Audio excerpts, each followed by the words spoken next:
Hi, everybody. Welcome to FNS Wrestling Podcast, episode 266. It's another Saturday, back down in the basement with my co-host and teenage son, Jack. Second last one we're doing together for a while. We'll have to see how it goes, figure out a way to do this when you go to university. We're going to be talking about AEW Dynamite. We're going to be talking about NXT. We're going to be talking about a little bit of Raw. We're going to preview tomorrow's AEW Forbidden Door.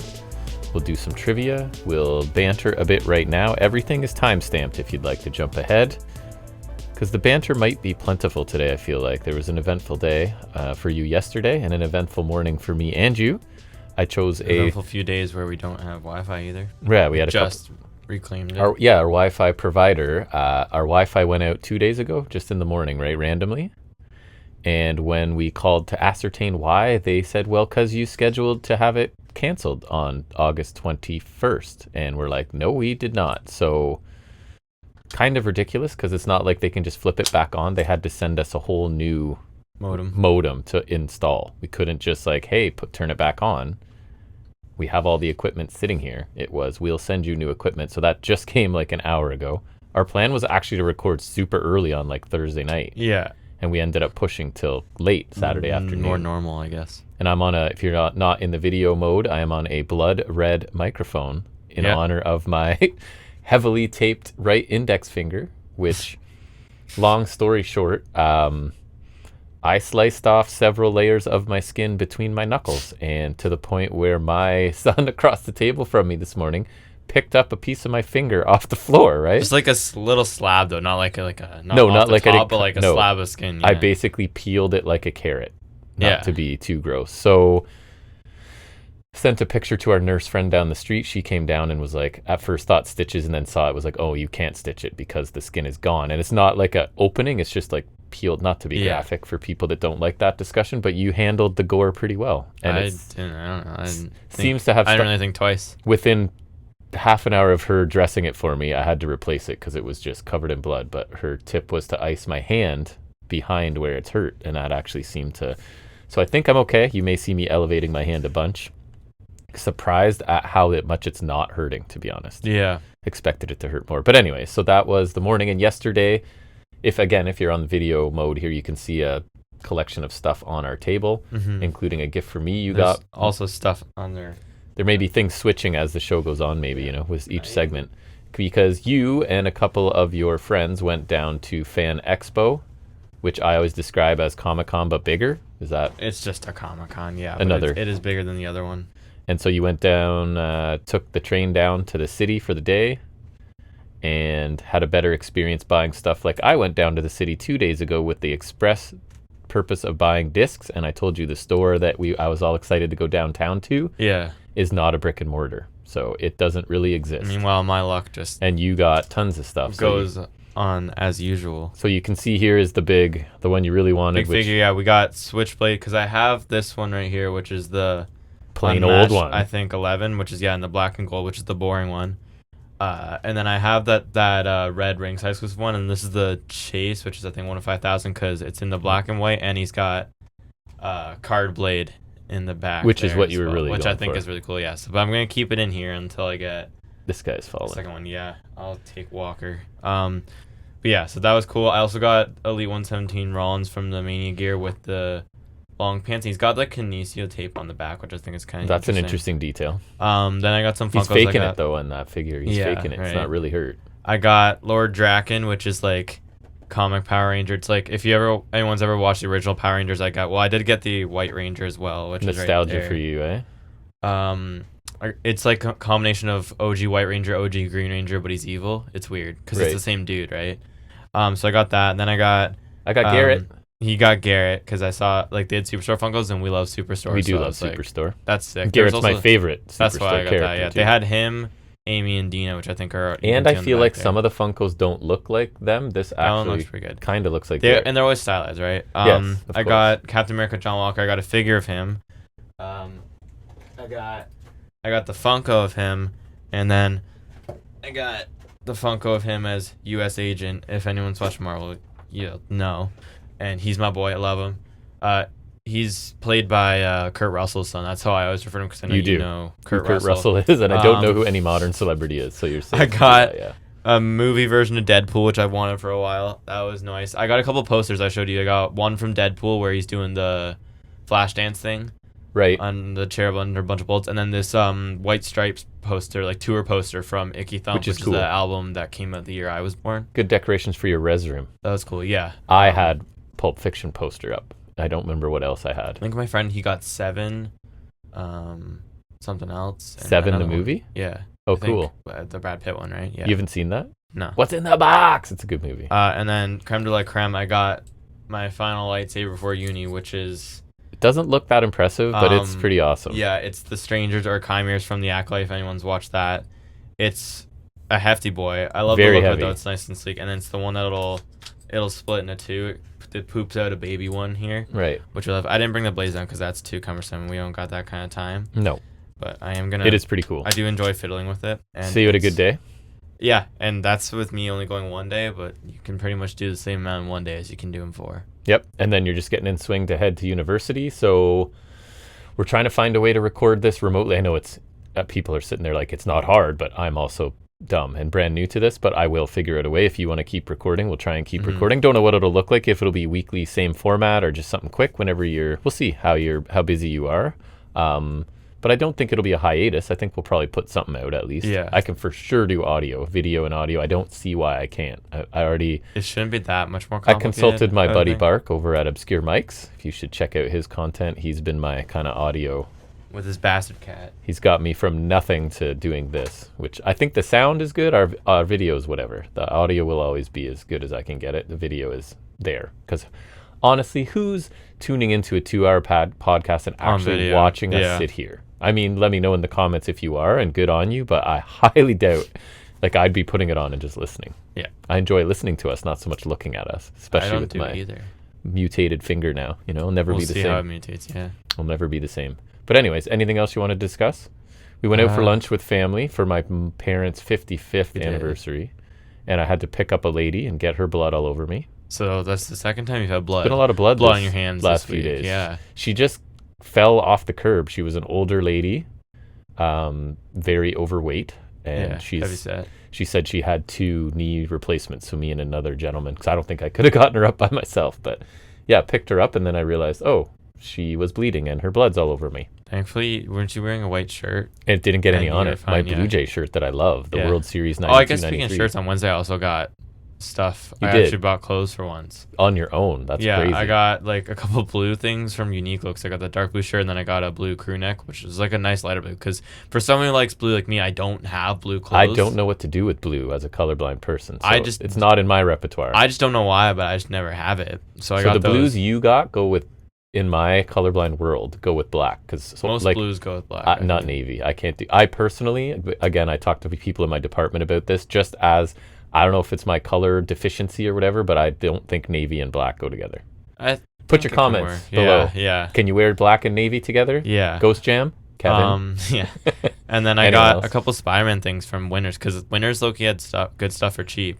So I got that Spider-Man shirt. I pick through Winners all the time. A Spider-Man hoodie that has logos all over, and I got some random Volkswagen shirt that has a Sasquatch on it. So a lot of, what colored? Tan? Tan. They're all tan cream colors. It was weird. So... to go back to my white shirt that I didn't get blood on when I picked that lady up, that is a Winners shirt, and it's an awesome 92-93 World Series champions Blue Jay shirt.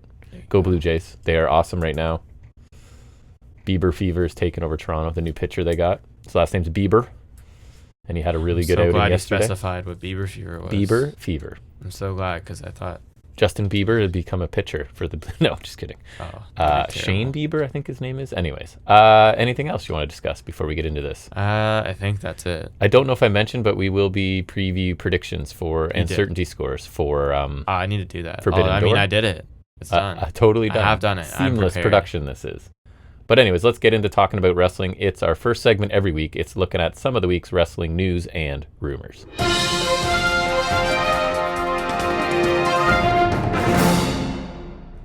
For news this week, I did my news sweep very early in the week and didn't go back to it, and you just went back to it, so it should be a good combination in theory.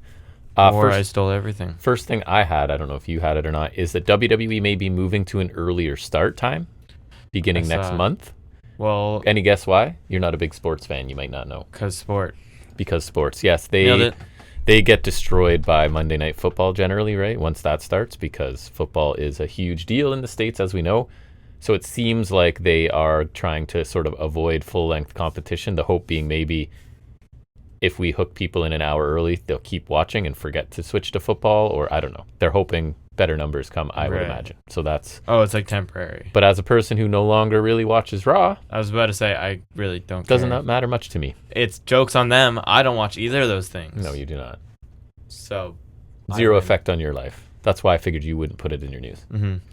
I don't remember. Did we talk about Jericho last week or no? I don't think we did. I don't think we did. We try not to because we're worried it's going to summon him. It's going to summon him. But yeah, WWE has significant interest reportedly in re-signing Chris Jericho. People within AEW believe he won't be back to AEW. That means when his deal expires near the end of the year. Bye-bye. He's expected to come back and then make a Rumble return because I guess the time would line up. I did see someone, even they made the thing after suggesting it, that they start the Rumble countdown from 10, and then at like 5 or whatever, it switches to when... That would honestly be really cool. The Jericho, when he came. Yeah. That would be really cool. But... they can have him. The bloom's been off the rose for him in AEW for a long time, I feel like. They can't be, like... They don't care. They can't be signing him to work a lot in ring, can they? Is it bring him back, get the moment, because as we discussed, they are a moment-generating machine and nothing more.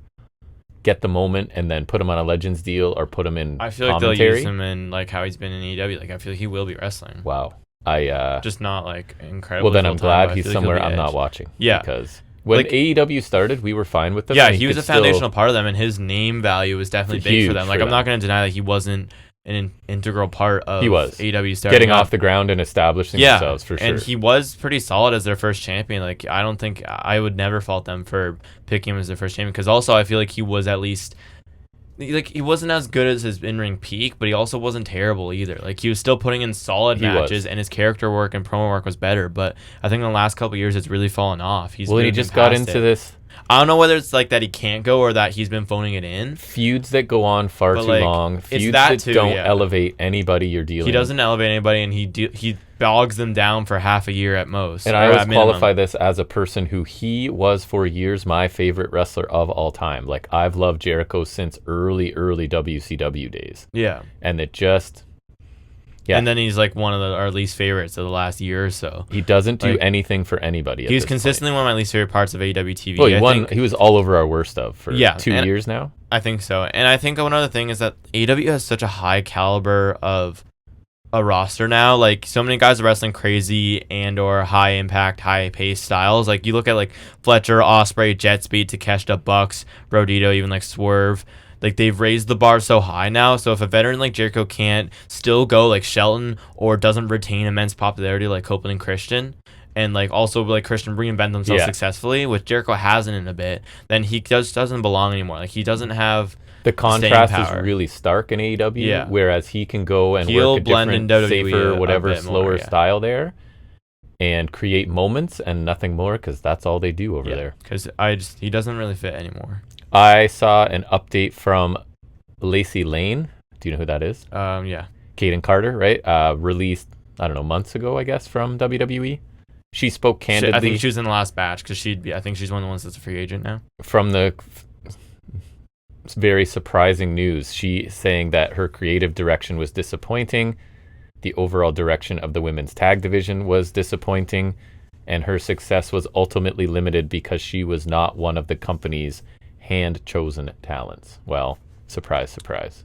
The grass is still green and the sky is still blue. And again, they did have potential. They were actually a tag team, and they actually worked really fast and kind of a different style from everybody.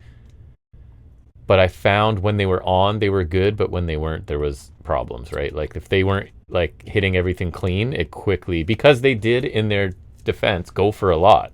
Mm-hmm. Like they were doing a lot of stuff other teams weren't doing, but especially Catanzaro is being American Ninja Warrior or whatever, she's pretty crazy. But when it wasn't connecting, it was rough. So anyways, I'm not surprised to hear anyone say that about WWE. Yeah, but it's pretty much like par for the course. Yeah. As has been rumored for a while, WWE WrestlePalooza has been announced for September 20th. It'll be the first PLE to air on ESPN, so screw you American fans, I guess. You're getting hosed with your $30 pay-per-views. And it's going to go head-to-head with AEW All Out. Again, the counter-programming, it doesn't even need to be said, does nothing really for anybody. I think like they're trying to stop AEW from being bigger, but it's like, I don't think it's doing much, and AEW fans aren't going to pick a PLE over them. And we're going, so we're definitely not.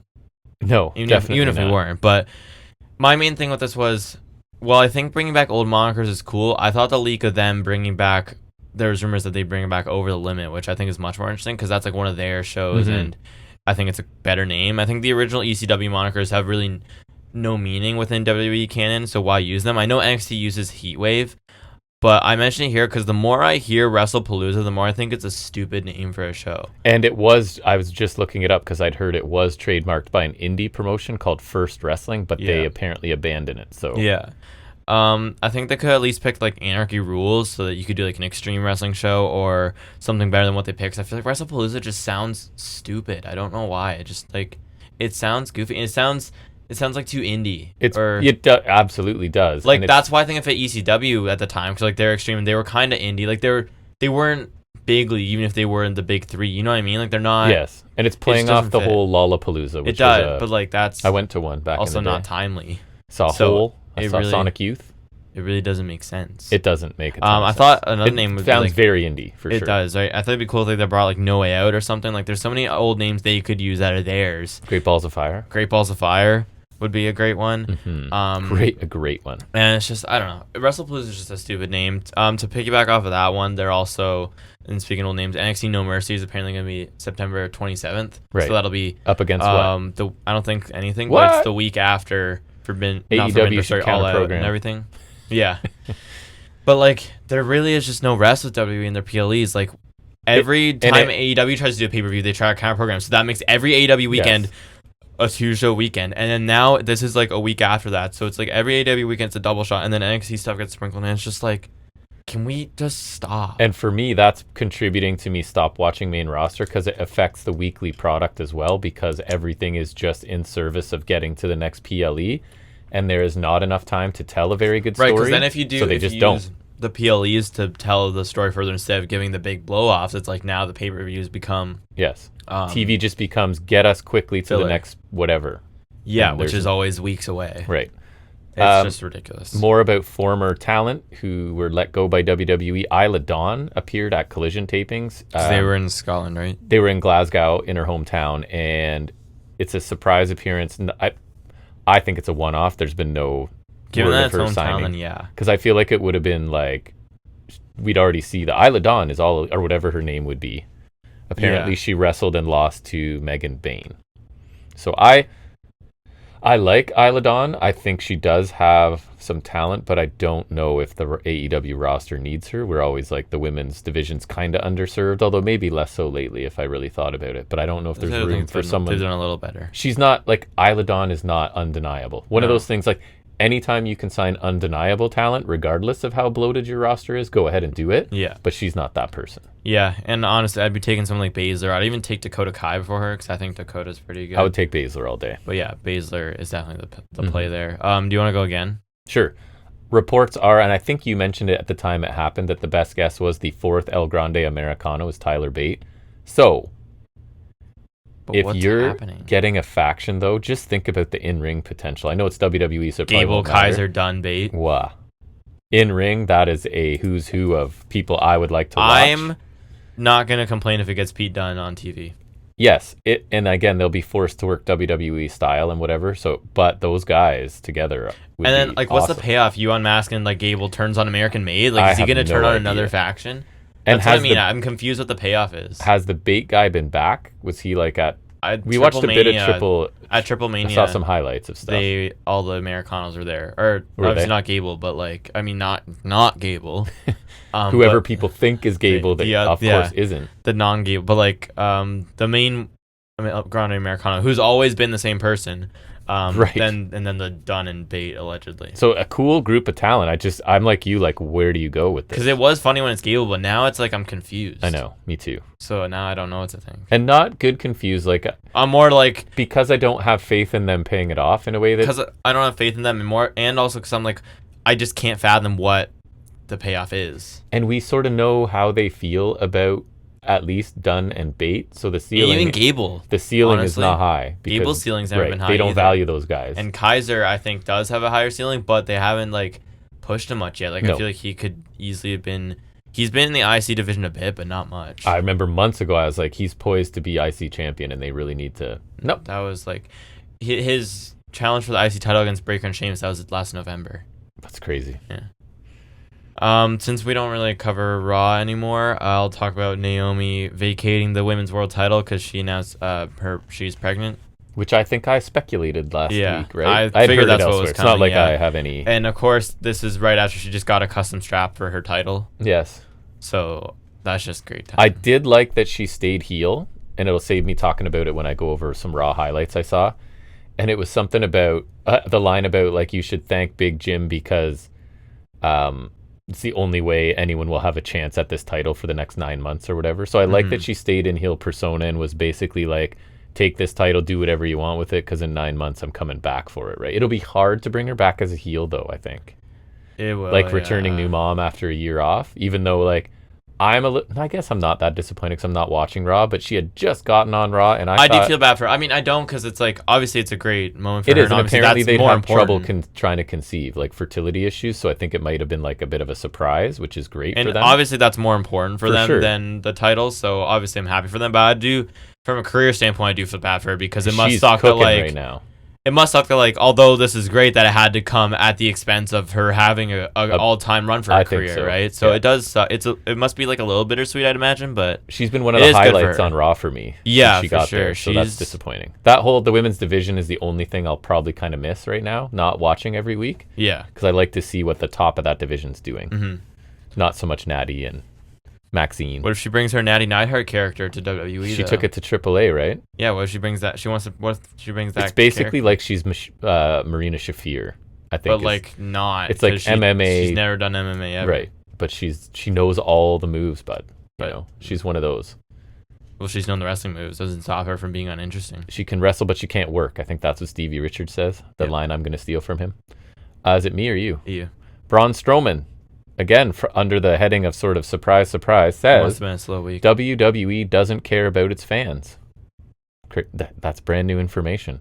Unreal. I saw him respond to that. I think it was something from Cross. He said, but the fans, so they write the scripts, but the fans write the truth. Thank you, TikTok.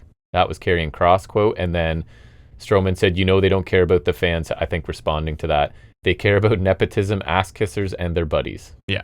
Fair enough. We all know it. I mean, like Cross saying that he was literally told to ignore the chance is insane. I mean, not surprising, but like that's just like what? It's so counterintuitive. And without our internet, you put in the old ECW DVD. So you went out with your brother and you missed. They were talking about how the fans in WWE match. It was Mabel facing somebody. Yeah, and there was like super loud. ECW chance. It's King of 1995. Yeah, as a sign like they infamous. needed to change what they were doing because people were not looking for Mabel. But now it's like wrestling. Even though the product's stale right now and the TKO is sucking life out of everything, the crowd does still engage enough where it's like that's not going to happen again. In fact, they over-engage, in my opinion. Yeah. They still engage with like Rollins. They treat him like they love him, and then they're supposed to hate him. Like the fans are there to entertain themselves, which is their business, but it's a lot right now. It is, yeah.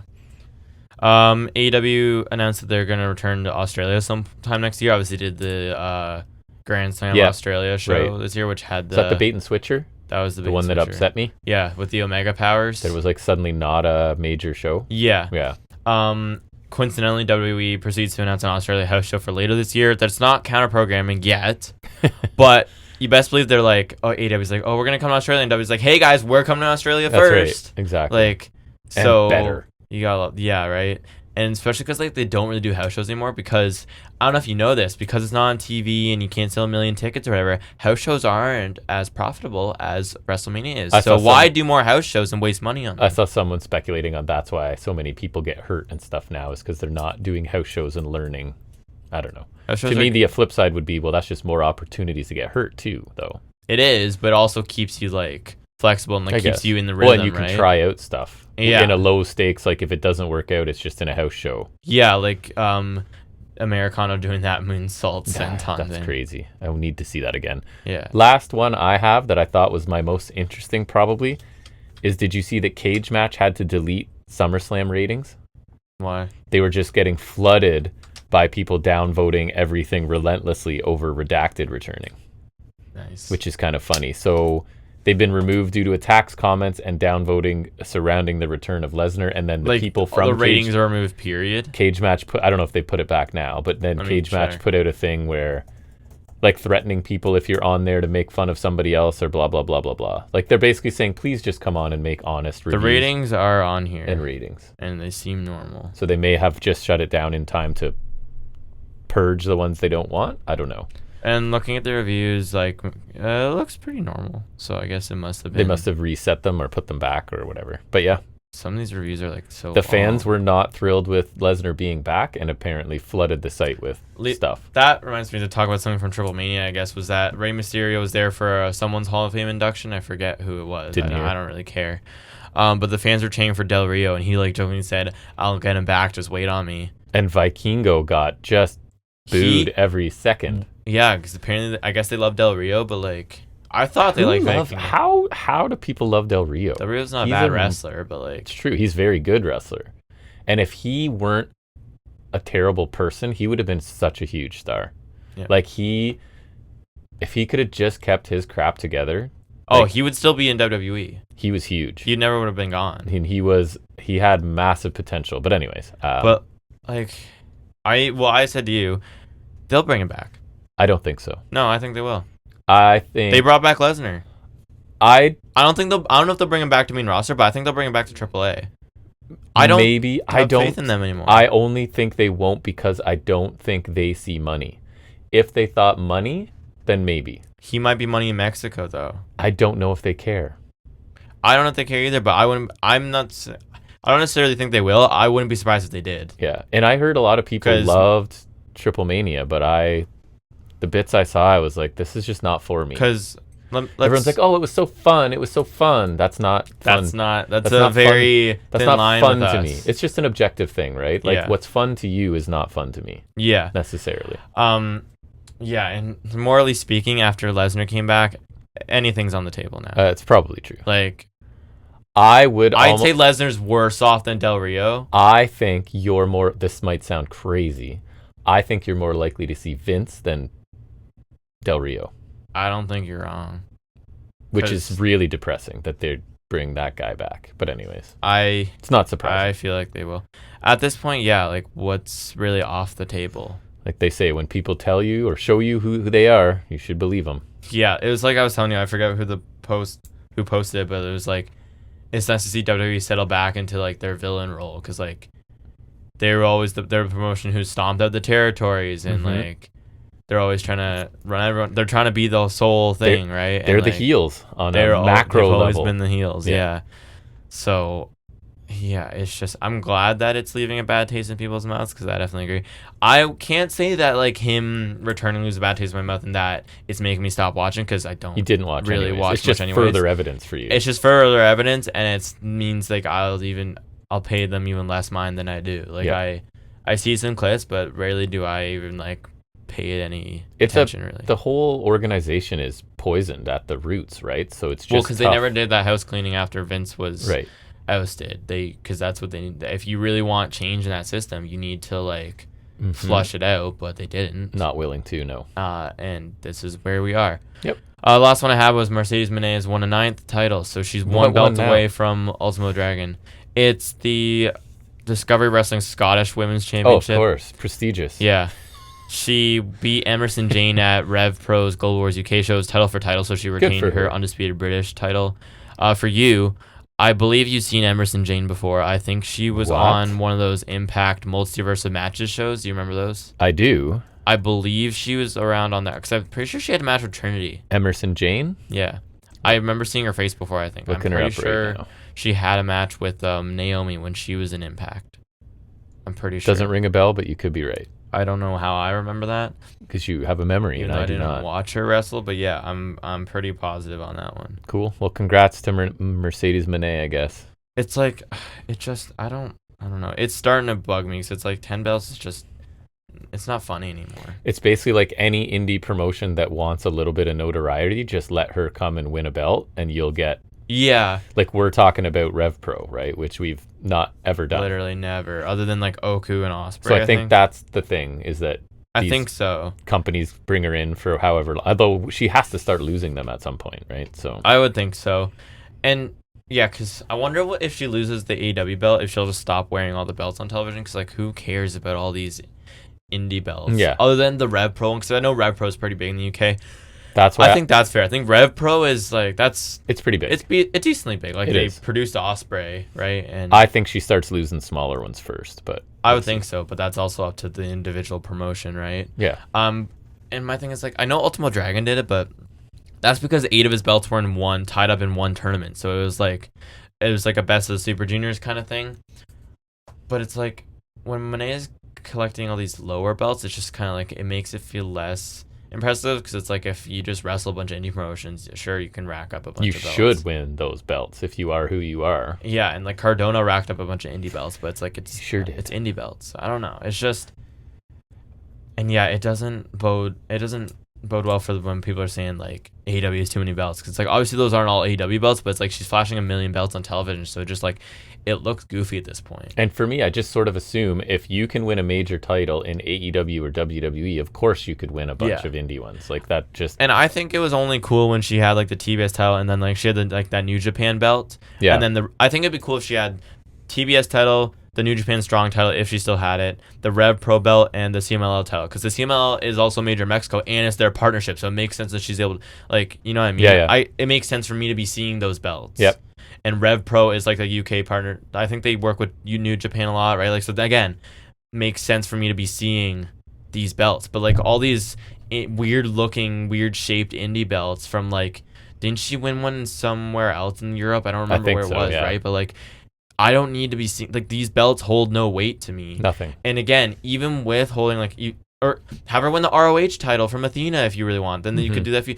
How dare you? Again, that's another major belt that's affiliated with AEW. Again, makes sense for you to be seeing. I don't think we need to have all these interpromotional belts on TV, but if you're gonna do multi belts, at least have her win these major ones where it's like supposed to be impressive, and it's ones that they're partnered with, so it like makes sense for you to get that promotion belt on TV. Like you're promoting New Japan or you're promoting CMLL or ROH or even Rev Pro, because they're like adjacent somewhere, right? So it's just like, I don't know, when it's all these indie belts, it's just why? I know. And like Scottish women, like why? They love the image of her with a million belts, I guess. Yeah, but it's just not cool anymore. I agree. That's it for news, I guess. I think so. We will move into the thing we like to talk about most every week. We look forward to it, put the most time into it. It is this past Wednesday's episode of AEW Dynamite.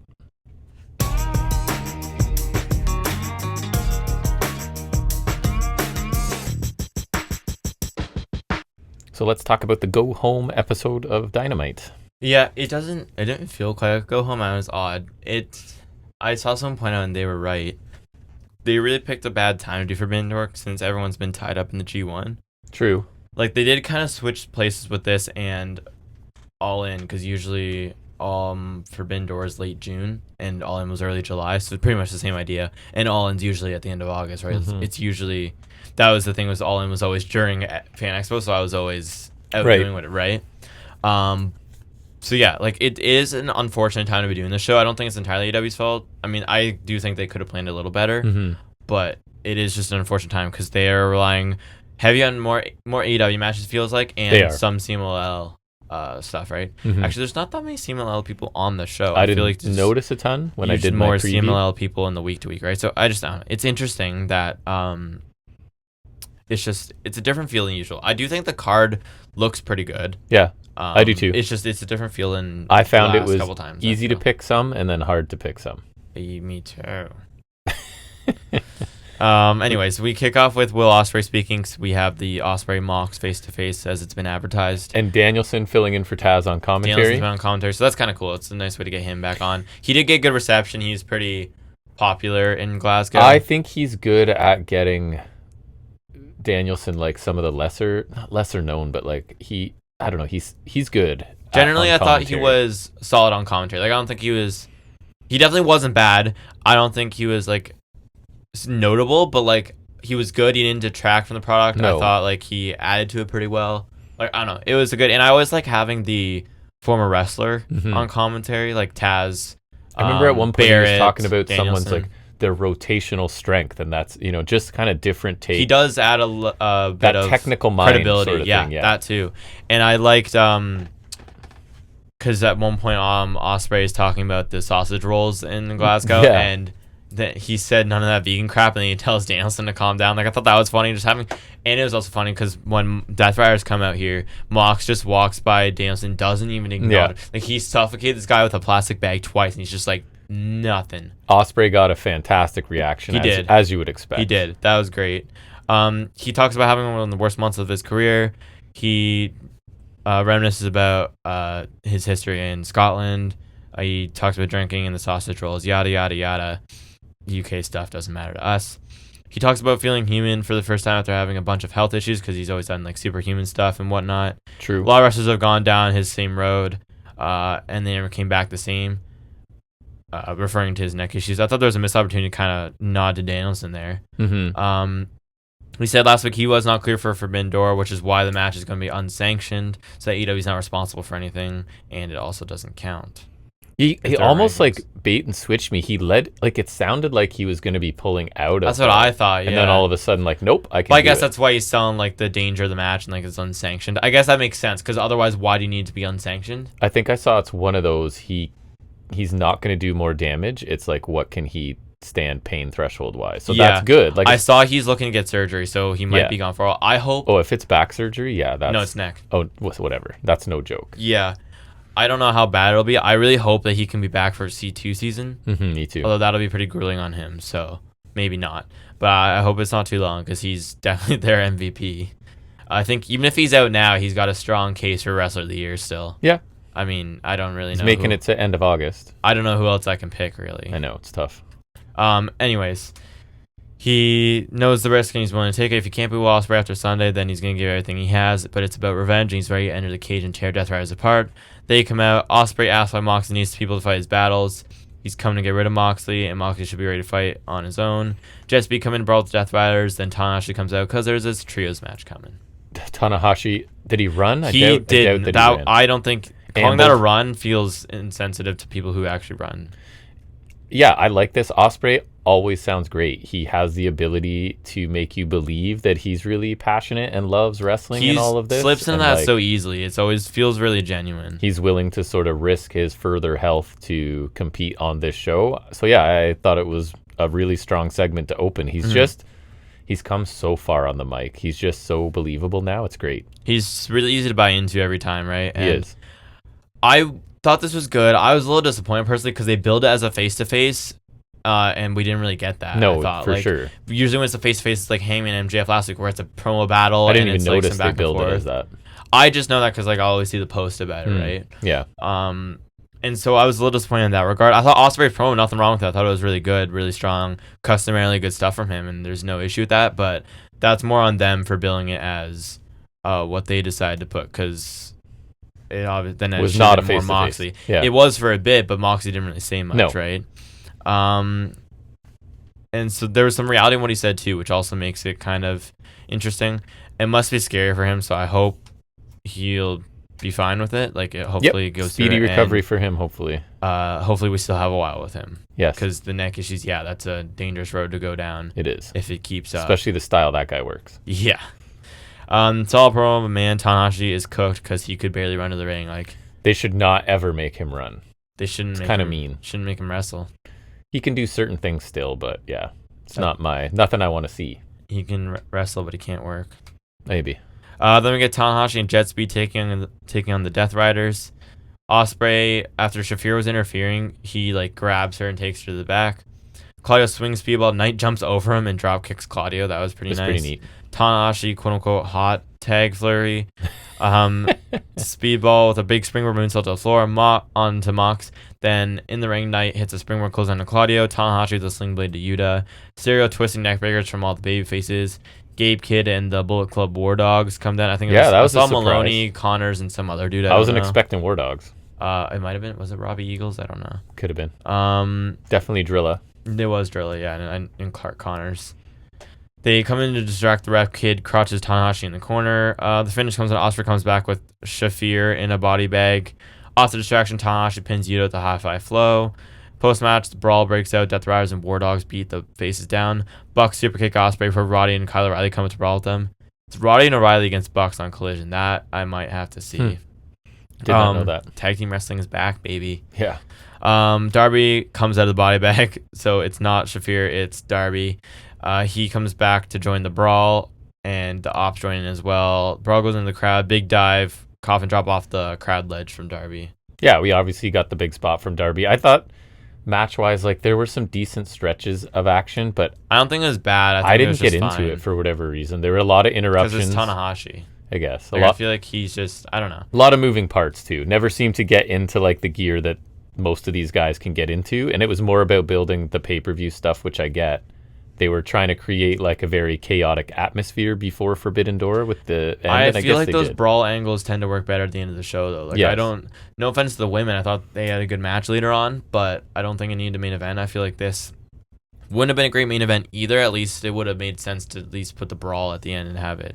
And Darby swapping out in the body bag was a nice touch and all that. Was cool. So it was fine, but with the people involved in this match, I would hope expect for more, better. Yeah. It was generally fine, but it does suffer from Tanahashi's limitations and me not wanting to see him at all. Mm-hmm. It felt like the excuse to get the big chaotic brawl after the match, but it does feel weird with it being not in the show, like I said. And it also feels weird considering like the big arena spanning brawl like this makes sense when it's like, oh, we're going to Anarchy in the Arena where it's arena spanning chaos and everything's going to be crazy. This is you're locked in a cage. Yeah, so it's like kind of the opposite of what we're going to see. Yeah. I don't know. It's odd. The big dive from Darby was pretty sick, though. It was a fine opener, just not a banner trios match compared to what we've seen in recent weeks. I agree. Then we get Adam Copeland and Christian Cage in the ring. Christian tells the crowd to pipe down when he conducts business. Copeland's kind of like, dude, stop. They love us. Relax. So obviously the baby facing.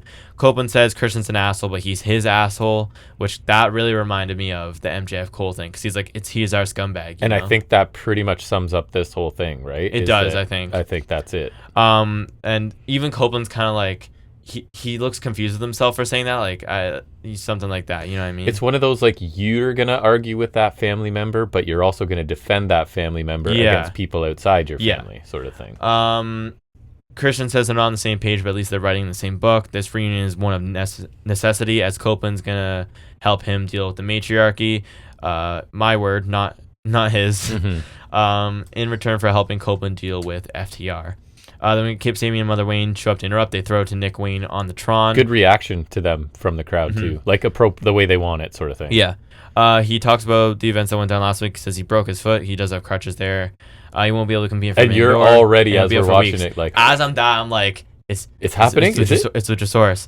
And he says he's always steps ahead. His team won't be there, or is it? Because then we throw to vignette. It's like in some like dingy hospital room looking thing. There's like syringes and liquids. It's like a Frankenstein kind of thing. PCO. There's like. Yeah, there's like syringes and liquids near hospital. Luchasaurus wakes up with an oxygen mask on his face. Then he comes out, music hits. Trons were black for some reason. He chokesams Copeland and Christian. The heels stand tall. I thought generally this was solid. There's not much to note here other than like that we're establishing Christian's not really different, but we like him now. And it felt like a little flimsy by the same, but honestly, I didn't take into account like what you were saying with the family thing. I think that kind of worked. Like thinking about it that way, I'm like, okay, that kind of works. And I kind of like, it reminds me of MJF and Adam Cole in a good way. Like when they were doing the Brochatos angle, like when it made sense. Yeah. It reminds me of the good part of that, where it's like, we're liking Christian through Adam Copeland, who's the likable babyface, who's befriending this one. This one's different because obviously they were brothers. Legitimately brothers. But it's still the same idea, right? And I like that they established they're not complete buddy again, like that the alliance has a use for both of them, which I think is smart because one, it gives us room to work with them cooperating, and it also establishes that we're getting the match we know about at Forbidden Door, but it also sets up the aftermatch presumably in Toronto, right? So it's like, okay, we're gonna deal with my problem, then we're dealing with Copeland, so it's like it makes sense, right? And I think the other main thing was that Nick Wayne's out, which sucks. But and I thought it made me Luchasaurus. Was so stoked that it actually is. I'm really, really happy to see him back and healthy. It's been like almost a year. He got a pretty good reception too. Like I think obviously he's gonna be healed because he's with them. But he was Kane here. But he was Kane, yeah. And I think people were just happy to see him back though. I'm really happy because I was really worried with like his lung issue. It wasn't like pneumonia or something, right? It was pretty severe. He looked great here. He looks like he never left, right? So I'm really happy that he's back and well. He's in a major angle.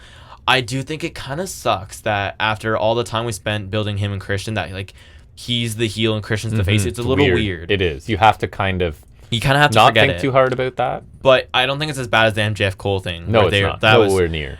Right, because the whole Christian being a face thing is a little weird. But again, I think it works well enough for me, and he is a believable monster. He's sick, so I'm just. Good for him for getting back. And if his thing is he just wants to get at Christian, that's the sort of dynamic. And if he's just a psychotic monster, you can boo that, right? Like that's fine.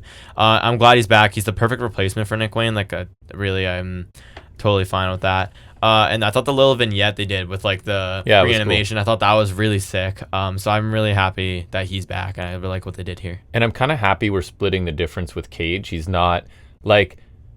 He's still going to be a prick that we enjoy. It's just we're now allowed to cheer for him. And now he can insult the baby faces like he's been insult the heels he like can he's been insulting that, the baby faces. No pun intended, edge to him. Yeah, and right? So like it'll still be entertaining for us. It's just like now it's okay to cheer him. Yeah, it's like this is just kind of who I am. I'm not changing. I'm just going to be working with a baby face and wrestling heels now. Yeah, I like that. I think they kind of found a happy middle. Yeah, it's great to see Luchasaurus back. Yeah, he's got the black and green now instead of the black and red. And if this is an audible because Nick Wayne's legit hurt, then it works. Audible. Yeah. I wonder what they would have done if Nick Wayne was okay, because clearly Luchasaurus is fine. So like they had him ready. I wonder what the plan would have been. I don't know. They're waiting for something.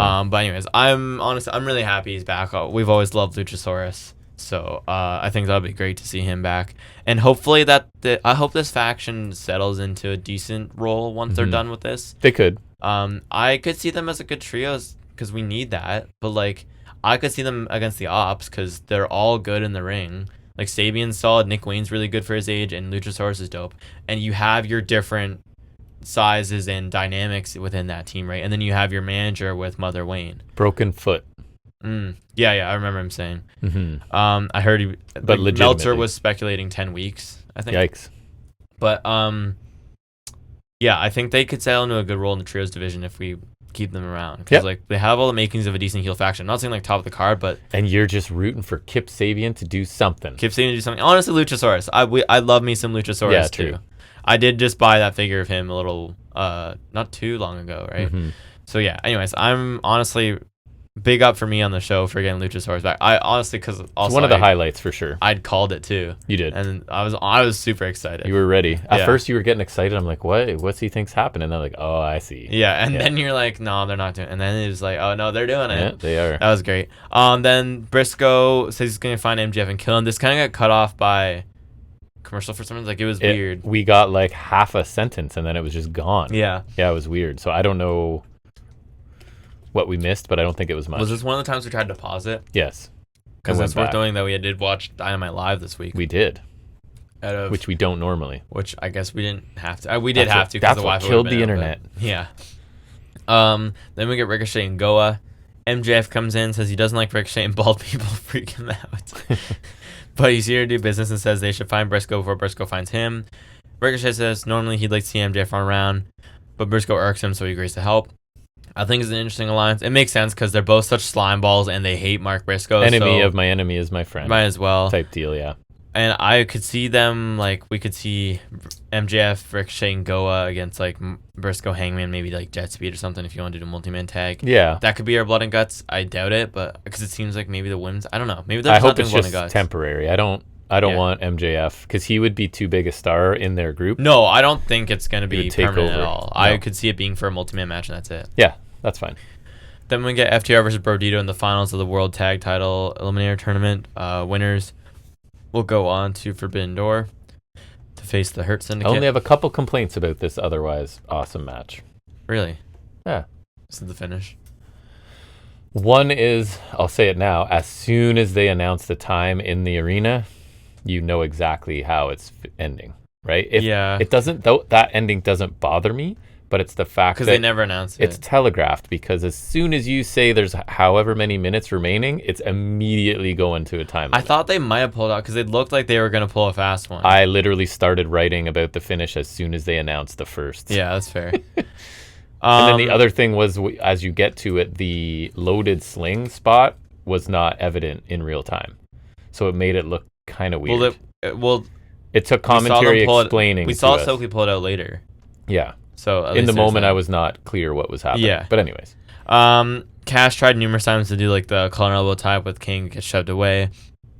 Dax hits a pile driver to King, but he gets back up, clotheslines both members of FTR. Bandito hits a big assisted splash with King's help to Dax for 2. King gets sent into a cheap shot from Stokely with his loaded arm sling, and that gets him busted open pretty bad. Like, he's bleeding buckets for the rest of the match. He was, yes. Dax gets on the mic and demands respect for Stoke before insulting the crowd. After the commercial break, we get Bandito's hot tag. FTR catch a dive from Bandito and slam him pretty hard face first in the apron. Dax drills Bandito with a brainbuster for 2. FTR hit Bandito with a backbreaker elbow drop for 2. Bandito and Dax trade chops atop the corner. Eventually, Bandito chops him multiple times, knocks him off the top, diving crossbody, and Brody King then gets the hot tag flurry. It's his turn. Double cannonball from King, followed by a sky high to Dax for 2. Cash was able to break that pin. He hits another cannonball off the apron to both FTR guys, and then Bandito with a big dive to the floor as well. King hits Cash with a running crossbody against the barricade. Bandito hits a frog splash to Dax for a near fall. Brody stopped Cash from completing his half of the powerplex, then Bandito countered Dax's superplex for a near fall. Dax, they kind of do have the powerplex, but Dax does a back suplex instead. Mm-hmm. So it was a powerplex, it looked awesome for all intents and purposes. That was a really close near fall. I thought that was awesome. Smash contraption to King, but Bandito made a blind tag, so he gets a couple roll-up near falls on Cash. FTR with a kind of doomsday device to Bandito for another close near fall. Spike power driver on the apron to King, which is awesome. Bandito with a big moonsault to both of them to the outside. FTR counter the 21-plex multiple times. Like, they're just kind of shifting around. They're kind of like using each other to counter. It's really shifty. It was really smart countering. And they perfectly sequenced it into a smash contraption. Looked awesome. It did. Really, really close pin with Brody King breaking it. Cash, they set up a table against the barricade, and he just goes full tilt, runs, suicide dives, misses through the table. I think King was supposed to get there, and he didn't really. He does love to go full speed. I will say this, for a team who doesn't run much or flip much, Cash can and will. So fast. Yeah. The time limit expires. Everyone's down. 21 plex to Dax after the bell. Yeah, it's like Bandito didn't know that the match was over. It's going to be a triple threat at Forbidden Door. I will say, even if the ending was telegraphed a little bit, awesome which is match. Fair.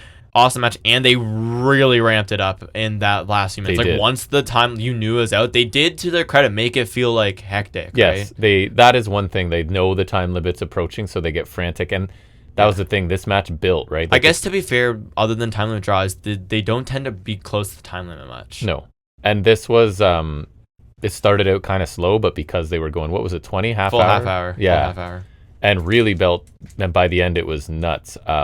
FTR are masters of, like, they have to be heels to me because they're so good at bending the rules and taking shortcuts, especially against I have missed like quality heel FTR, especially against like baby faces the crowd really loves, like these two. This team or the Jet Speed match from a few weeks ago. Yeah, I wish there was a way to avoid telegraphing the time limit draw. There isn't, and again, as soon as they gave an update on time, I knew what was happening. But I don't need a decisive finish to enjoy a match, and this match was awesome, and super happy Brodito have had some staying power. I don't know how long it lasts as a tag team, because clearly, I mean, they've had two of my favorite tag matches on TV. Not to spoil my predictions, but have you heard the rumors that this is the way they're getting the belts off of, because they don't want to take a pin, so FTR will just pin Brodito, and that will be how we get there.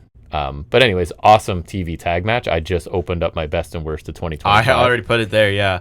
And I also had forgotten to add something terrible. My note above, TV tag match FTR Brodito, and then I put above that Lyra and the zip ties against Lynch. That has to be something. For I sure also winning had something. in our best tag match category, I'll just talk about it since it's here. I have Omega Powers against Fletcher and Takeshita from the Aussie show. Brodito against Proto Shida from Dynamite. Ospreay and Swerve against the Bucks. Brodito versus Young Bucks, and then this match. So Brodito are looking for Tag Team of the Year nomination? I mean, That's crazy. I think they're an underrated pick. I would still pick the Bucks. I feel like the Bucks have had more big time matches. But if you have to flesh out the category, absolutely, I would at least bangers in. I'd at least put Brodito in there. In or their limited if time. Nothing else, an honorable mention, since like they're a really short-lived team. Limited run and high quality stuff. But no, they've had some really good matches. I mean, they're two wrestlers we really enjoy, Yes. so I don't really know what you expect. And again, I've said it before, it's the big and the little, but the little's kind of a powerhouse and the big's kind of like does a lot of running and doing stuff. Yeah, and so it's kind of really a hard. cool Yeah. combination. It was a great match. I'm a little disappointed that I went to a draw since I just really wanted it to be Brodito, but that doesn't take away from it being a great match, and it really reached a fever pitch towards the end in the best way. I was betting on Brodito, but really could have gone either way since the Syndicate are kind of tweeners right now, so they really could face either one of them, right? The work FTR did counting the 21 plex I thought was really smart. They went right into a shatter machine, which looked awesome. The really close near falls were super easy to buy into, like I said, because it could have gone either way, and I was really locked in on this. Like, it was a great final cap off of what I think was a really strong tournament. I put it in like my honorary awards, but like as like the redemption thing. But like compare this to the disappointing tournament we got last year. This tournament has been great. Way better. Again, I didn't see the collision matches, but the ones we got on Dynamite were all fantastic. FTR Jet Speed was great. Bucks gave it Outrunners, my favorite match of theirs I've ever seen. Easily. Bucks Brodito was awesome, and this was easily the best one. I can only assume the A game was brought on Collision too, because you had FTR, you had Bang Bang Gang. I feel like this tournament was like undersold and over-delivered kind of thing. I think the last one was oversold. Exactly. At least in my head. Me too. I oversold it, and it was under-delivered. But yeah, this one was great, and it felt like a really a return to form for the tag division. I just hope that they can keep it up after this. Yes, I hope it's being well received, and they sort of go, "Oh, tag team wrestling should be a feature." Like I said, non-tournament match, we have Bucks against Strong and O'Reilly on Collision, which should be great. I would consider watching, because I'll always say Strong and O'Reilly are one of my favorite tag teams ever. Their peak in NXT was unmatched. But no, this felt like a return to form for the tag division, because we've had like a great tag team match every week. Like not just multi-man tag with a bunch of guys, but like with tag teams. Again, Brodito are a new team, but still they're committing to being a tag team. It's not like they're just super teaming against other people, like, because the one against Proto Shida kind of is that super team aspect, but now that they teamed more, it does feel like they're a team. They had that sick 450 finisher, right? Like, and right off the jump, we were like, they have good chemistry together. They should stay together for a bit. The three should be good. I can't complain too much. I just wish it was Brodito, and I wonder if FTR will win because they face Copen and Christian. I feel like that's the play. It is. That's also why belts on FTR program with those two. That's also the rumor, is that we have For Copeland and Christian having their first match together here at Forbidden Door before Toronto, so that they have some credibility before they challenge FTR for the titles. Yeah. Which makes sense, and I don't hate that idea. And it also kind of serves the purpose of finishing the patriarchy feud. Yeah. Which I like. They need to. Then we get Swerve Okada package, which was pretty short. I honestly was half watching this because I was busy typing on the last match. Yeah. Given that we were watching it as it went. I think it was mostly just sound by highlights.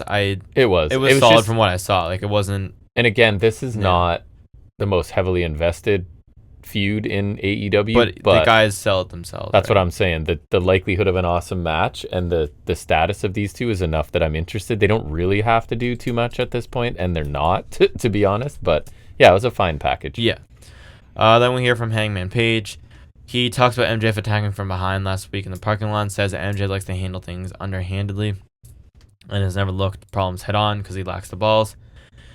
He knows it's a waste of time to call MJF right now because he's a gutless coward, but MJF needs to know that when he signs the contract and faces him at Forbidden Door, there'll be nothing underhanded. Max will only have one shot at the title, and he'll shove his boot up MJF's ass. MJF's music hits, and I thought it was pretty amusing that the crowd singing along to the scene. They're going like, da-na-na, da-na-na. I thought it was funny. Shivani gets in the mic, says they have a message for Hangman. He's commandeered, or MJF's commandeered a camera backstage. MJF says through Shivani that if Hangman leaves the ring, something bad will happen. Then MJF appears on the Tron and says Hangman's at his worst when he's angry and vulnerable, so he shows Briscoe tied up and his mouth taped. He says he has 3 requests, and then Mark will be safe, but if Hangman doesn't agree, then they'll light Mark on fire. He says he wants the match to be able so he can change the title can change hands via DQ, the title can change hands via countout, and that he doesn't have to use the contract to get his title shot. Yep. He says if Hangman doesn't agree, then they'll find out if the people like MJF lighting things on fire as much as when Hangman does, which I thought was a great line. He counts 2-5, sorry, as Hangman shouts at him to put it down. Then Hangman eventually kind of agrees as it reaches the last second. He kind of has no choice, right? He almost lets him set fire to Briscoe. Well, he's trying to reason with him, and then obviously he has to acquiesce so that Briscoe's safe.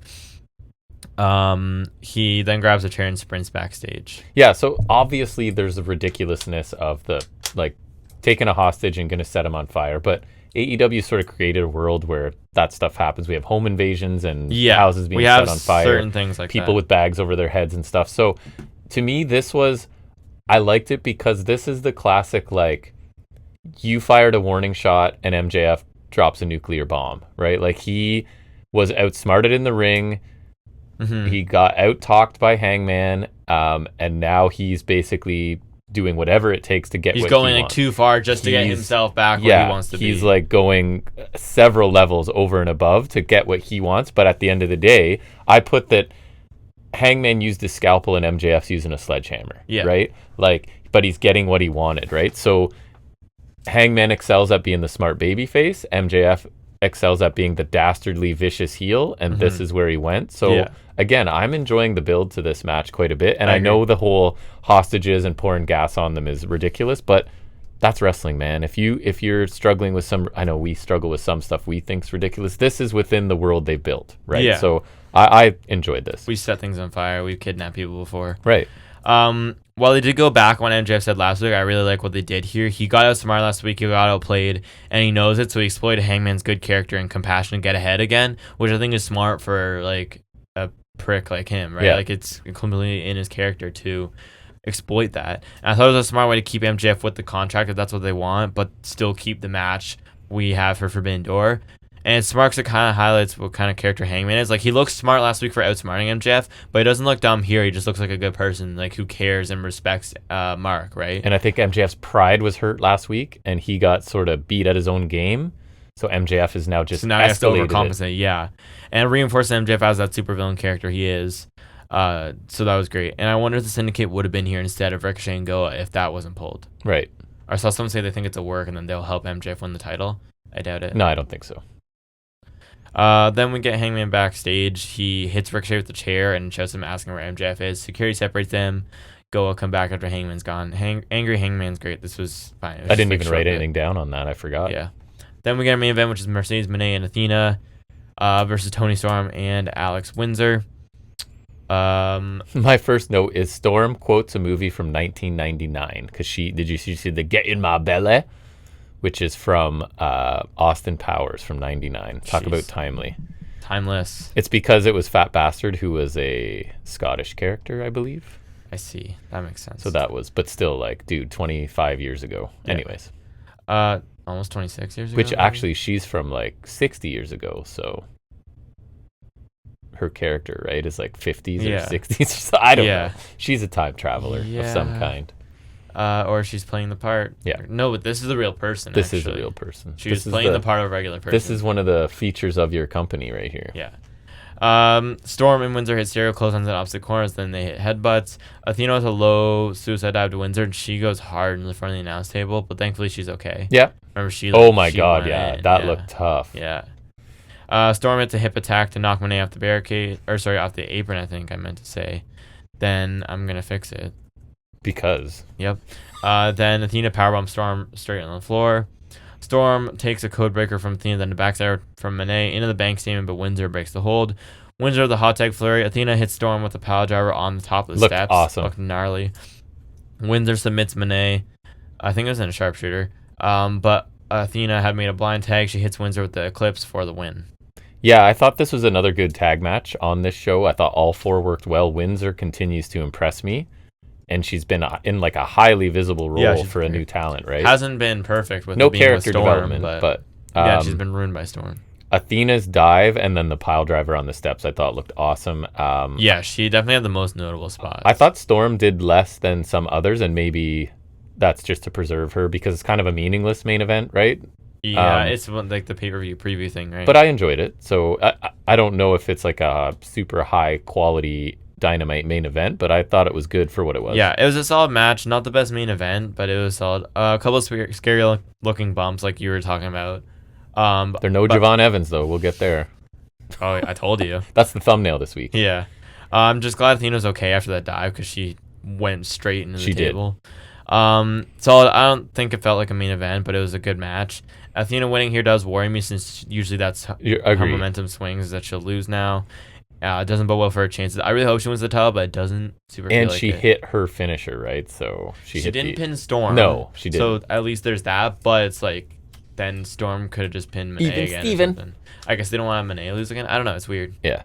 Overall, I thought the show was pretty good, but nothing special. FTR Bandito, or as my notes say, Bordito, was easily, and I'm fixing it because easily the best match of the show, along with the return of Luchasaurus, right? I would say the opener was probably my least favorite.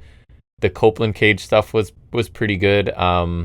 And no other promo segment outside of MJF Page was really that memorable. It was kind of like this was a show to remind us of all the stuff coming up on the pay-per-view, but nothing really needed to be moved that much further. Yeah, other than everything I guess was Copeland kind of ready because we needed to get Luchasaurus in there. Right, and we needed to get like their dynamic is he's still a prick, but he's... I definitely think that was the most productive I agree. segment. So I went B-. I enjoyed it, but I don't think it was like a top-notch show. Yeah, that's fair. I think it was a solid show as well. It was crazy that only 3 matches. I know. And none of them... And only one of them was awesome, really. Yeah. I think they ran the gamut because I think the opener was fine, the main event was good, and the tag final was great.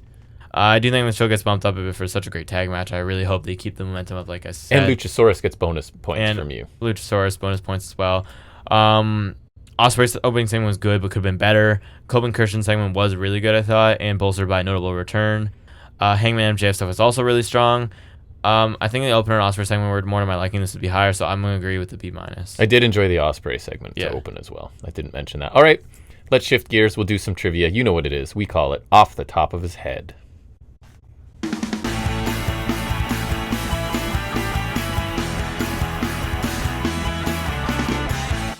Okay, I'm going back to Forbidden Door. I asked for nearly impossible trivia with multiple choice from some artificial intelligence provider.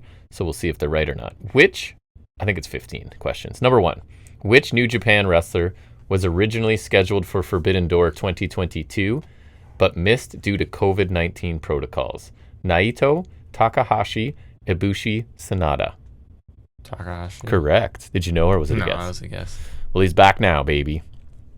Who replaced Tomohiro Ishii this one I actually knew, and his name's come up today. Who replaced Ishii in the All-Atlantic 4-Way at Forbidden Door 2022? Clark Connors. Correct. I knew I didn't need to give you options because I was pretty sure I would have needed the options, but I would have gotten it with the options for sure. In Forbidden Door 2022 build-up Dynamite tag, who pinned Hiroshi Tanahashi? Kingston, Jericho, Moxley, Guevara. Jericho. No. Guevara. No. Moxley. Yes. Well, if it's right, which we don't ever know. I don't even remember that. Who refereed Danielson versus Okada? We were there. Forbidden Door 2023. There's only so Rick many. Knox. So your options are Aubrey, Bryce Remsburg, Rick Knox, Paul Turner. Remsburg. Correct. Glad it changed. What shocking stunt did Sting do at Forbidden Door 2022? Was that the one where he went through a table? No.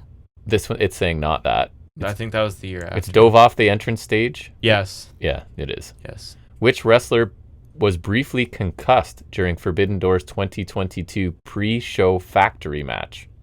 That. Solo, Komoroto, QT, or Lee Johnson? Lee Johnson. No. Solo. Your boy, Aaron Solo. I remember you thought he was interesting. Wasn't that Mr. Bailey?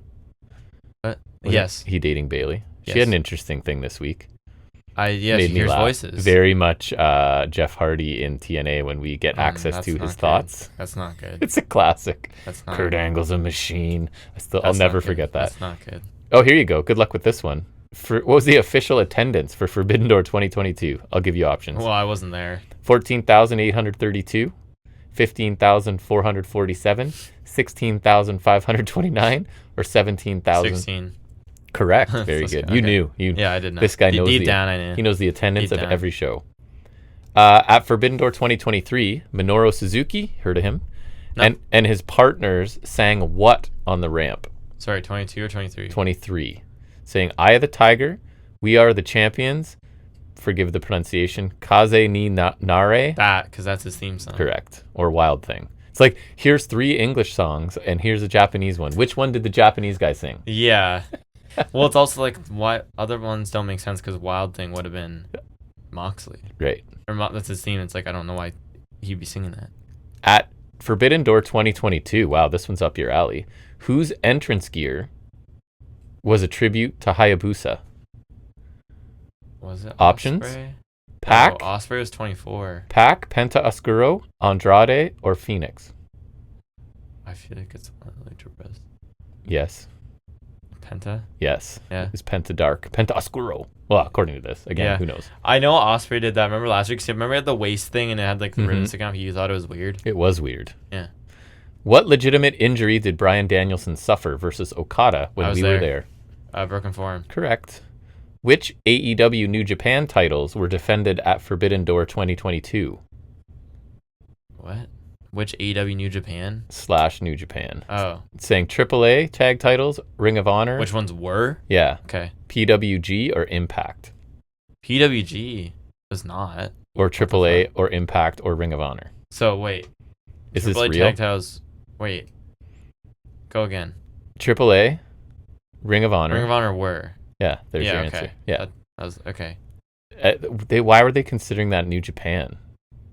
Which ones? Because it says, which non? Sorry, I forgot that little nugget in my own mind there. Non AEW New Japan. There you got go. it. I might have left that out in the initial read. Fairly important detail. Who accompanied Chris Jericho for his trios match at Forbidden Door 2022? Someone Japanese. Correct. Options: Jake Hager, Daniel Garcia, Sammy Guevara, Minoru Suzuki, Lance Archer, Ty Conti, Eddie Kingston, Ortiz. I sort of gave away the answer. Archer. Wait. What? Because you said someone Japanese, and I said Suzuki? yes, and then there's only been one Japanese. Suzuki? And Guevara, if that's true. Accompanied him? No, they were in the tag I think match. that's what they meant. Oh, well, that sounds weird. I know. They meant that. I was going to clean that up too, but I thought you might get it. Which wrestler replaced Jamie Hayter at Forbidden Door 2023? Willow. Correct. Willow We were there. Nightingale. We were there. I think I ran to the washroom that match. We did. Correct. Didn't Did. fall to my death or anything. Did not. Who first said, quote, Forbidden Door has been blasted wide open on AEW TV in 2021? Giovanni. Nope. Pick one of the commentators. Excalibur. Correct. Last question. Who was pinned, in the IWGP Heavyweight 4-Way at Forbidden Door 2022? Adam Cole. Yes. Why? You remember that? Because that's the match where he got concussed for over a year. He got knocked. He got knocked, and then I remember White pinning him. Yes, you got that right. Oh, no, I've got more questions. I must have done 20. Let's keep going. What fact did Kevin Kelly emphasize about Omega versus Ospreay at Forbidden Door 2023? I have options because that's kind First match, Omega wrestled without Don Callis since he won the title. No. So longest that's what Excalibur IWGP said. US title match? Well, unless this is wrong. First IWGP US title match outside Japan? First time they wrestled in America? Highest Meltzer rating of 2023. First time in America. Yes. Nice. First IWGP US title match outside Japan. That one, sorry. Which wrestler appeared at Forbidden Door 2022 as a heel, then in 2023 as a face? Kingston, Sting, Jericho, Pac. Oh, it's definitely Sting. You know how much he turned heel? All the heels. Yeah. Sorry. Kingston, Sting, Jericho, Pac. Heel when? Face when? 2022 heel, 2023 face. So it's Kingston, Jericho. Or Pac, if you're eliminating Sting, which you should. Eliminating Sting. I feel like it's Kingston. No. Yeah. Jericho. Was he Painmaker, one of those? No. I feel like he was heel both times. I don't. You're probably more right. I don't know. Research. Which stable made its AEW pay-per-view debut at Forbidden Door 2022? Chaos, Bullet Club, United Empire, Suzuki Gun. Suzuki Gun? No. United Empire? Yeah. Is that true? I don't. Yeah, I guess. It's your boys, you know? But, like, they had multiple matches. At Forbidden Door 2023, who teamed with Sting and Darby Allin versus Jericho's team? Takagi. Was it? Pretty sure. They're saying Naito. Oh, maybe. And Takagi Danielson. Takagi's not even an option. Takagi might have been. I swear he did team with. He might team with them the first year. I think I might have confused the years. Wow. You say you know wrestling. In Forbidden Door 2022's intro, what Japanese phrase appeared on the screen? I don't know. Fighting Spirit, Kindan no Tobira, quote, the Forbidden Door, Bridge of the World, or Festival of Fighting? I'd hope it's the Forbidden Door. It is, in fact, the Forbidden Door. It's a tough one.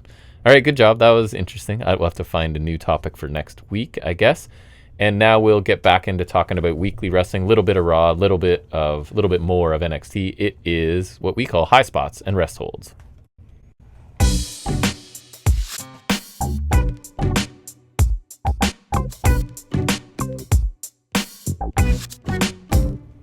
All right, starting out with the Raw that I didn't really watch, but checked out some clips and highlights and things. It is, what are we saying here? Io Sky faced Raquel Rodriguez. Did you see the impressive spot? Rodriguez caught Io on a dive and sort of, you know, when they catch them crossbody, roll over, and then pick them back up, and then lawn dart her into a post. And I've heard people saying, like, this is her listening to Nash, who was like, Rodriguez should be, like, working a much bigger style. I don't know if it was rumors or someone pitching for her to win the vacant title. I mean, I think that'd be dope. I think if they presented her a little bit differently, she could be really and good monster for them. I don't know, maybe you could have Perez turn on her at some point and then use that to help Perez too. Perez could babyface, and then you got Big Little. Or dynamic. She could turn on Perez too, or you could have Perez heel on, because Raquel could be a face. I mean, she got pretty over at NXT just being a powerhouse. She could. This was an impressive spot. Kai turned on her, right, in NXT. Yeah. Io ends up winning, obviously, with the bullet train and the moonsault, and the heels attack her after the match. Rhea Ripley has to run out to save Io because they're doing the, like, and I think commentary even said it when she ran out, like, the mutual respect, which I actually like that story, right? It's that they are rivals, but they respect each other, and it's Ripley, like, we were just watching the whole Tommy Dreamer can't beat Raven. That she can't beat Io. That's where we're going with this. But it's, like, different because they don't cane each other in the face or no whatever. They actually like each other, but and Io's just, I like Io's attitude of, like, you're never gonna beat me, like, we can be buddies, but I got your number. The Kabuki Warriors then confront Io backstage because they're bitter because they are supposed to stay out of Io's business, but Rhea Ripley is allowed to come and help. And then Asuka and Rhea end up yelling at each other. And I love when Asuka yells in Japanese. I did see this clip. I love when she does that. It's so funny. Io kind of leaves, right? And then storms off. Asuka tells Ripley to stay out of their business. So obviously there's some sort of thing going on there as well. Penta defeated Xavier Woods despite involvement from Kofi. Dude, I feel like this is officially it. This is what Penta's going to need help to deal with New Day. Yeah, so guess what? They just traded LA Knight and Sammy, so Sammy's on SmackDown, LA Knight's on Raw. Just trade someone for Phoenix. Boom. Sammy's on SmackDown like what, a month after he got offered to go there and have a free title shot and said no. That's obviously it's not his fault, but like awesome. That's what they moved him, right? That's how it worked out. So yeah, I feel like this is setting up like Phoenix. Penta's gonna need some help to deal with this group, right? So yeah, you can see it already. Or maybe we get because they also have Waller, so you get Phoenix and Andrade. Now it's just a whole new LWO. Awesome. Judgment Day beat Mr. Iguana and Dragon Lee, so Mr. Iguana is on Raw, which is pretty crazy. They get help from Dom. The heels attack after the match, and then Vikingo shows up to even the odds, takes a belt shot from behind from Dom, splash from Dom. And my thing is, so you have Iguana on because he's hot right now, but he loses to a team that doesn't win very often, although they are champs right now, I guess. But yeah, he's not like, I don't think he's like a high caliber wrestler. Oh, he's not. Like, he's Santino. He's Mexican Santino. Yeah. Cool to see Vikingo, though. Interesting what they'll, because his style does not fit in their company, so I don't know. It feels like it doesn't match what they're going to do with him, but anyways. Becky Lynch beat Natalya to retain the IC title. She won by submission with the disarmer. Becky Lynch attacks Maxine after the match, and Nikki Bella runs down to make the save and hits. I heard they're doing Nikki and My Lynch, God, I'm glad I'm out. Hits a TKO. Actually, it looked decent this time. Bella stands tall. We talked about it briefly. We got a light down, which means all the other ones will be following. They'll follow suit. Bailey teases returning. I don't know. See, I saw it sort of written up as she's returning to her hugger gimmick, but I think it's more like she's going full heel here. So she's battling voices in her head that we have access to. So this is maybe a little bit too far for me. What is the best way to do that angle? Is that like we shouldn't hear the voice and she's just telling us? Yes. Or like that yes. we should be able to hear so that we know? It's like when people are on a phone on TV and we only hear one half of the conversation, but we can piece together what the other person is saying on the other end, right? I guess. Because this was just ridiculous. We can hear her thoughts now. Never have we heard them up until this point, but now that she's conflicted. So the voice wants her to listen so she can help, and it ends with the voice saying, "How about a hug?" So I think I can see what people are saying. We get some evil hugger gimmick, maybe. I don't know. She bear hug finisher, or she goes to the hugger gimmick innocently for a while. Maybe, I don't know. Her finisher's the bear. I feel like she's too old and done too much now to do that. They really needed to hit that hard when she first got there. Yeah, because it was cool. The naive, like it doesn't work anymore. It doesn't work now. I don't think. Honestly, we'll see. I feel like you could have done it with like Perez because she's you like could've. that right time, right? You but definitely like, could have. Not saying retread the gimmick, but like if you were gonna pick someone to do it, or Kylie Ray's really good at that too. Kylie Ray, yeah. Although you hear the rumors of she'll be released if Jericho comes back. Actually, because there's the complaint, possibly that he allegedly may have harassed her at some point. Right. And he's the bigger star and the male. So guess what? Naomi announced her pregnancy. We talked about that in the news, so we don't need to go over that too much. And then the main event was an Extreme Rules match with Jey Uso taking on Braun Breaker. I've seen so many people complain about the format of Raw being like, it starts Rollins theme promo, sets up main event, Uso or someone wins. Yes. Also, I saw his spear. Can he stop? Who, Uso? Yes. And Reigns comes down and spears Breaker and punches Reed. Jay Superkick splashed through the table for the win. So it was lots of shenanigans in this, right? As you would expect. It was a Raw Extreme Rules main event, so it was what it was. NXT, this had some... So I've been complaining a little bit lately that NXT seems to sort of be giving me a lot of those 4-minute matches. So this show was better. I got a couple good matches here. The show opens with Briggs and Inamura in a Philadelphia street fight. So it was a cool looking venue. It was the Met in Philadelphia. I actually looked it up because I thought it looked cool. I knew they were in Philly. It's not the 2300. It's not the 2300. I don't know. It's called the Met. I don't know if that's a different name for the same place. So it's the Heat Wave Go Home show, right, as well, due to counter programming, which I forgot about. They start brawling in the back while Briggs' vest is still smoking. Have you seen his vest? It's silly. I did see that. With this literal smoking skull on the shoulder. So anyways, we get chairs. No, I think the Met is different. Chairs, kendo sticks, bats, electrical tape. I think it was Inamura got taped to the ropes at one point. Trash cans and tables. Inamura fires up, escapes being taped to the top rope. We get a big Inamura splash to Briggs through a table for a near fall.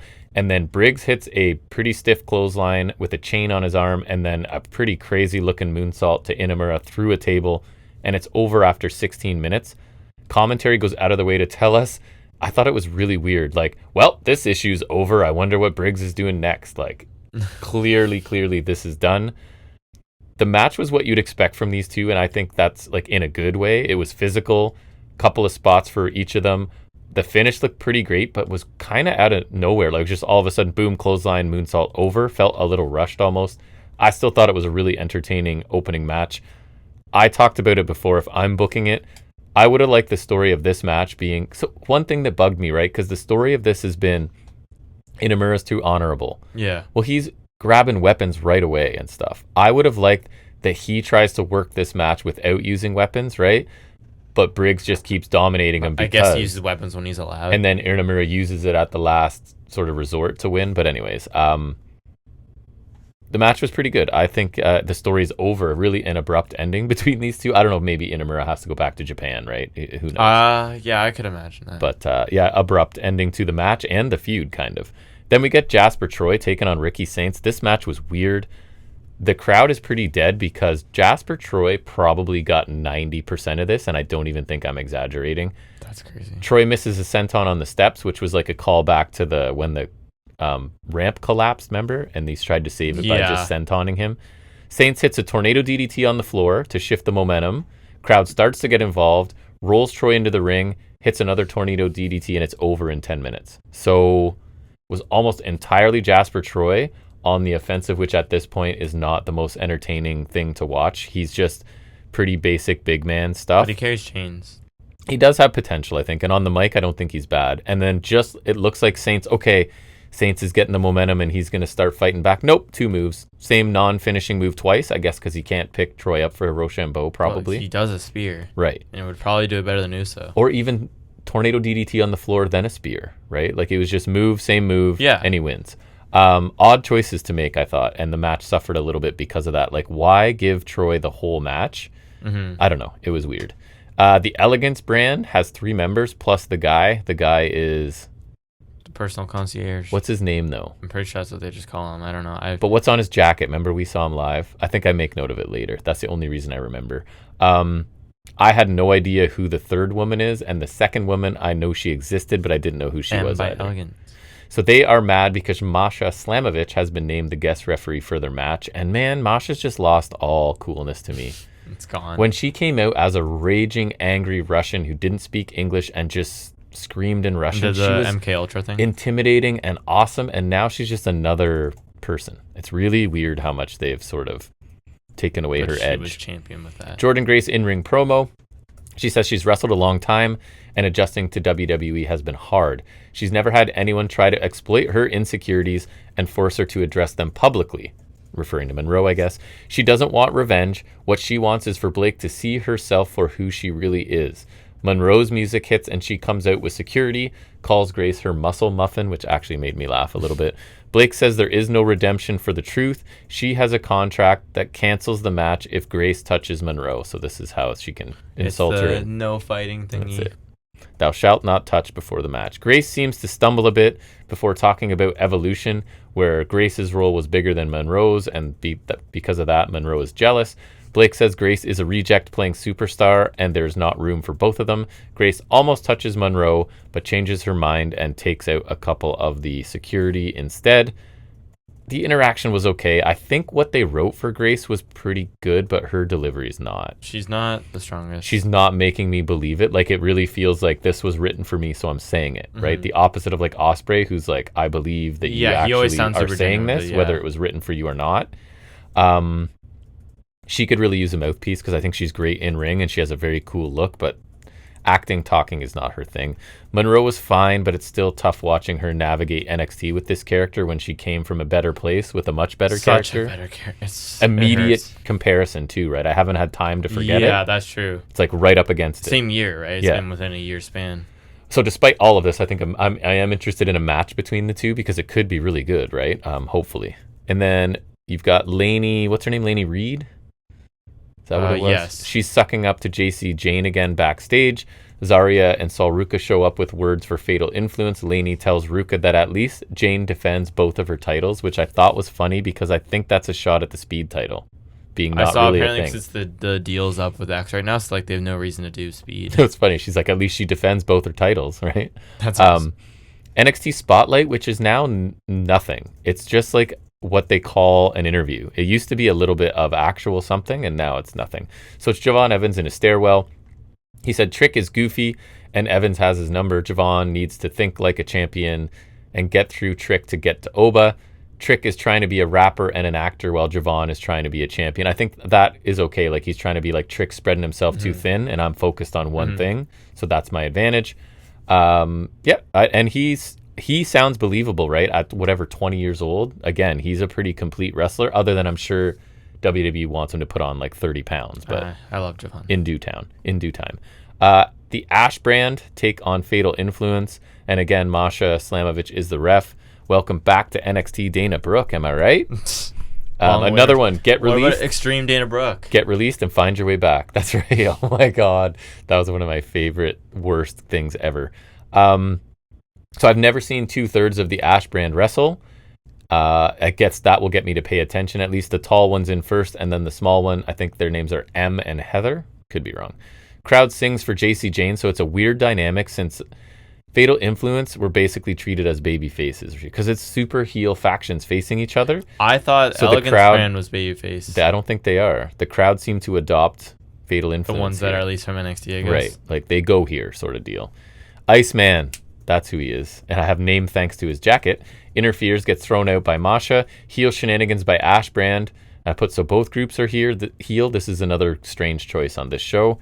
Ash gets a visual pin on Jasmine Nix, but Masha's distracted by action on the floor. Ash argues with Masha about it and turns around directly into a JC Jane discus forearm, so the local heels win after 11 minutes. I think it was a fine trios match, just an odd dynamic. The Ash Brand, I didn't know. The two of them I didn't know didn't stand out either good or bad, so I guess that's something. I actually think Jasmine Nix looked a little bit better at times in this than she does sometimes. Masha reffing really served no purpose other than getting her involved, and I guess she threw out the Iceman or whatever. Pretty standard stuff. Charlie Dempsey is giving unsolicited advice to Kendall Gray backstage, and she's kind of like, dude, I'm like an undefeated amateur wrestler, but he's like looking for new recruits, I guess, right?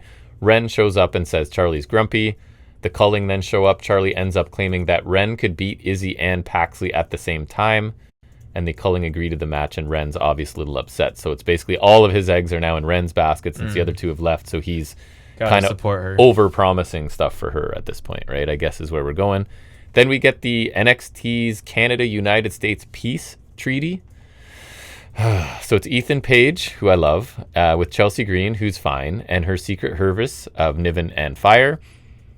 The Olympic duo of Heights and Tyra May Steele then come out.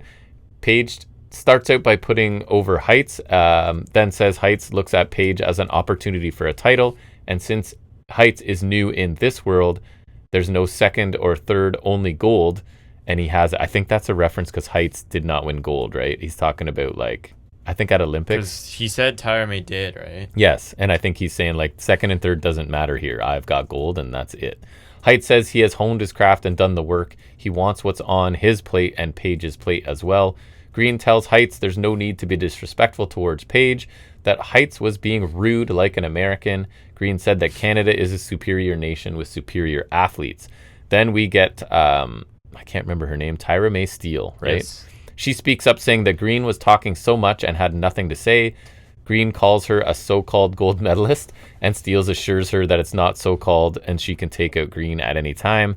Ava, the GM, comes out and says this isn't really bringing peace and that there will be a mixed tag team match at Heatwave, Page and Green against Heights and Tyra May Steele. Page and Green attack. Heights and Steele come back with ankle locks. Secret Hervis make the save. Steele and Heights celebrate in the ring. Too long, not very good. Sets up a match I don't really want to see. I saw Piper Niven beat Flair on SmackDown, which is crazy. Yikes. I guess they were in Ireland. No, but she's Scottish. I did not think Heights sounded very good here, but I kind of was impressed with Steele on the mic. I thought she sounded much more comfortable than Heights did here, considering how new she is as well. The bottom line for me, this entire segment and everyone involved is beneath Ethan Page. Yeah. But I get it. He's here as the second tier champion to sort of give people like Heights opportunity. And Heights Page in a match would be fine, but this tag match I'm less excited Heights about. could probably win it too. He could. Lexus King fake apologizes to Bourne. He refers to him as it must have been really hard. His facial hair is out of control right now. I saw it. He's like, it must have been really tough to grow up deaf and blind. And then Bourne is like, I'm not blind, just deaf. And then he immediately pepper sprays him or whatever. So there's that. Lash legend Kalani Jordan and Lola Vice are bickering backstage about who is the biggest threat to become NXT champion. Lonnie and Lola, I thought, seemed a little bit low energy. Their final thing is Jordan's going I'm winning. And it just sounded really her heart was not in it at all. Ava talks to Dark State and Joe Hendry pops out of a cabinet behind them. He wants to know which two will face Hank and Tank. I don't know why he cares, but they won't tell. The last line is telling Hendry, quote, "You don't want us behind you." So he's keeping up his double entendres, I guess. NXT Championship #1 contenders match is the main event. Obviously, it's Trick Williams, Javon Evans, and man, Javon Evans needs to take care of himself. He Early on, really nice discus boot from Trick. Looks better than his finisher, honestly, as Trick starts out on the offensive, and Evans is bleeding from his mouth early on.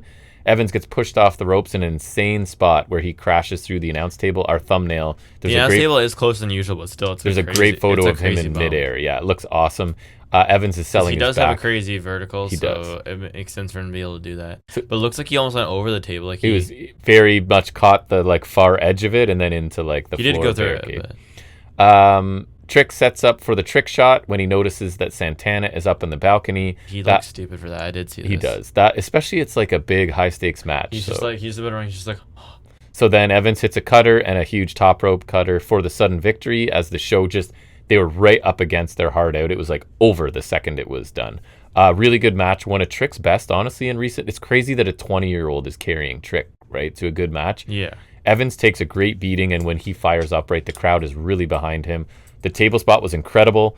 But yeah, he just needs to make sure he's taking care of himself, right? Because you can't be doing this every week, I don't think. No. I know he's young and whatever, but it's going to catch up with him. He's a young OG. He is. Very good NXT main event with actual stakes attached. The finish also furthers the Trick Santana, even though it makes Trick look kind of silly for losing an important match because of guys. It's not like he's in front row and can jump out and do anything about it. He's way up in the balcony. Yeah. And that's enough for Trick to get distracted. But nonetheless, a strong NXT main event. All right, so that's going to, unless you had anything from SmackDown, since it actually did happen now. So now we need to get into making some predictions. So we will give our briefly talk about each match and our predictions and certainty scores for tomorrow afternoon, strangely enough, AEW Forbidden Door.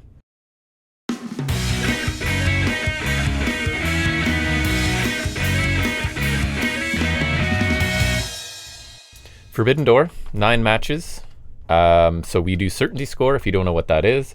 With 9 matches, the match we pick we are most certain about, we'll give 9 points, and the one we are least certain about, 1 point, and so on and so forth in between, in an attempt to have us tie less than we do when we pick stuff, because a lot of times we have the same opinion, so sometimes it comes down to score. I think I'm currently holding the championship, if I remember correctly. I don't know. So anyways, let's go. I usually piggyback off you in these situations. So what do you got?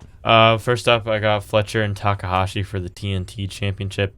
There's 0 chance Fletcher loses his first singles title already, especially someone not in the company. So Fletcher wins. I'm taking that at a 9. I took it at 8. Exact same reason. He just got the title. He is ascending still.